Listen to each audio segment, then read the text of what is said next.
Hey everyone, it's Natalie, and today's video is going to be about Pluto transits and what they mean, what happens when they occur, and just kind of a general overview of Pluto transits. A lot of this is going to stem from my own personal experience with Pluto transits. Some of it obviously is what I've researched into and what I've seen from other people's experiences and their charts, but I just kind of want to keep it general for that reason, because a lot of this is coming from what I've experienced with Pluto transits. This is going to be specifically for Pluto transits to personal inner planets, so Sun, Moon, Mercury, Mars, and Venus. That's what this video is going to be about. And I am calling this video Growing Pains because I think that that's what Pluto transits feel like.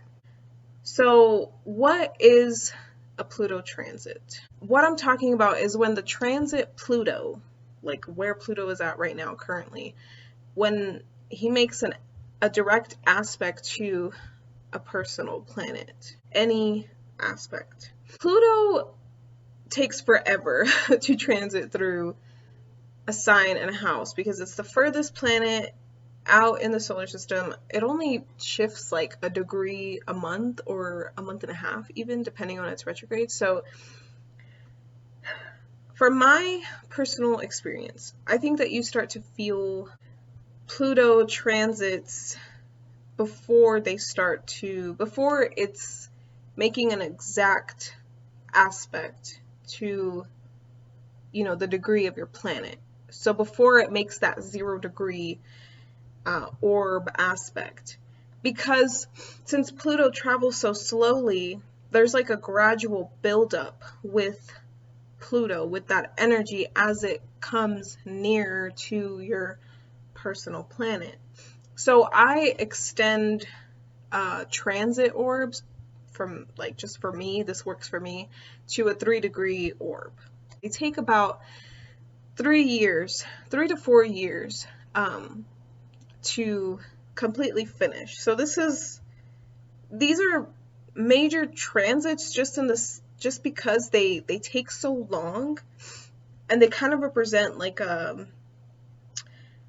point of transition in our life and in our development. So the reason why it takes so long is because obviously Pluto retrogrades and will stay retrograde for many months out of the year. So it'll go back and forth over the planet, over the aspect and things like that. So it's like it starts to build up 1 year, and then you feel it very acutely for like 2 years. And then the last year it fades away. It's like you see more of like the effects of what that transit did for you. You're more settled into it by the last year, and you are kind of living out the effects of it, what it resulted in. So that's why I personally extend the orb a little bit. If you pay attention, you can start feeling it before. Because Pluto takes like 14 plus years in a sign and in a house, we often don't even realize how it's affecting us because it's just there for so long, and because it's so far out, it's not personal to us. It's a broader kind of change and transformation. Hence the title Growing Pains, because when we're young and we're growing, we feel physical pain, but we don't really understand what it is or what it's about. We just know our body is developing. And I think that is kind of reflective of how we are with Pluto. We're young in Pluto experiences, and we feel the pain of the transformation that it's bringing to us, but we often can't pinpoint its source or its purpose until it's done, until the Pluto transit is over, and then we realize that's what that pain was. That's what that transformation was. So what happens during a Pluto transit to a personal planet? So personal planets are the key building blocks of our personality. And Pluto is about transformation. So when he makes any aspect to any personal planet, that planet is going to change. That's just it. It's simple to understand, but like how the change actually occurs is where it gets complicated. Because how it changes is Pluto uncovers the underlying motivation for the planet and why it does what it does in your chart. So it's going to bring up elements of your character surrounding what that planet is and what it means for you, and how you personally use that part of yourself, your identity and your personality. And it's going to root out why it does what it does and whether or not that motivation is functionable and what needs to change about that planet, about that motivation. So why are Pluto transits so painful? It's because you have to directly analyze your own character and these pieces of yourself to uncover your own weaknesses, because those weaknesses are what drive the parts of your personality, and that's what Pluto is trying to get you to recognize. So it's painful because you have to confront your own fears and how those fears are driving these parts of you. It's very subconscious. It's kind of making subconscious parts of you, subconscious parts of that planet, conscious. Now, depending on the aspect that Pluto makes, some transits are obviously going to be more painful than others. Squares, from my experience, from what I've seen, squares bring more upset and chaos. Like, it's very obvious because Pluto, when Pluto squares a personal planet, it like hits you with a crisis. So it's a huge wake-up call that something needs to change. Oppositions bring more of a pull out of you towards experiences that will cause the rapid changes to occur. So it's trying to make you more aware of how your behavior is interacting with other people and the environment. And so it's bringing that awareness to how you direct your energy and your behavior, your personality outwards by pulling you towards experiences that are going to bring you that awareness. Conjunctions are heavy because Pluto, the way I see the conjunction is that if you think of the planet as having a little bubble around it, and when Pluto goes over that planet, it like infiltrates the boundaries of that planet. So it's a more focused and direct analysis of the character. So any Pluto transit can cause, external chaos or crises, but with a conjunction, there's some elements to that, but I think it's a little bit more focused on the planet and less about how it is externally. And it's utilizing the Pluto analysis to uncover, the truth of that planet. Trines and sextiles don't cause as much disruption, but they still nonetheless bring stuff up for us. So trines are felt really intensely because a trine is like effortless energy going back and forth. So when Pluto is making a trine to a personal planet, there's nothing stopping it from influencing that planet. That change is going to be felt intensely. Sextiles are also felt, but the influence is a little bit softer in the sense that it's more useful. The Pluto energy it's like you're able to utilize it. You're trying to develop a part of your personality, but you're missing information, and you're missing information about yourself that will actually help you complete the process, and Pluto comes in and gives you that information that you need. So it's more supportive, and this is why trines and sextiles don't cause as much obvious chaos because the way that they're actually hitting the planet, it's like Pluto's trying to actually support you. So it hits you a little bit easier, or I guess it's just easier in the sense that the lesson is able to be learned easier or more smoothly, because it feels more supportive throughout the process rather than just destructive, if that makes sense. When Pluto is transiting to your sun, it's going to try to help you understand underlying pieces of how you identify with yourself and how you portray yourself to others, and how you want to be known and seen by other people. What drives your spirit, I guess, if you want to say that. And with the moon, it's going to be more about how you identify with your past and your childhood and your upbringing, and trying to help you understand the underlying motivations of your habitual emotional responses. With Mercury, it's going to be more about how your thoughts create your reality. Trying to restructure faulty thoughts or faulty ways of thinking, and how those can kind of get in the way of your everyday life, your everyday perceptions, things like that.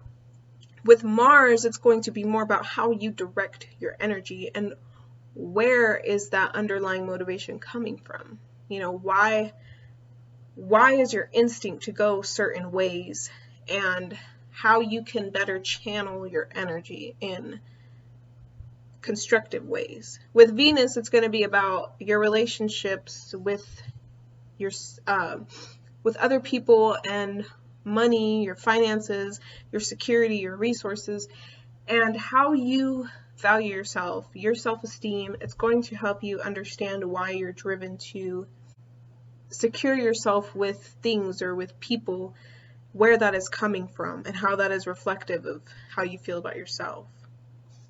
So all Pluto transits offer change through deeper insight into ourselves.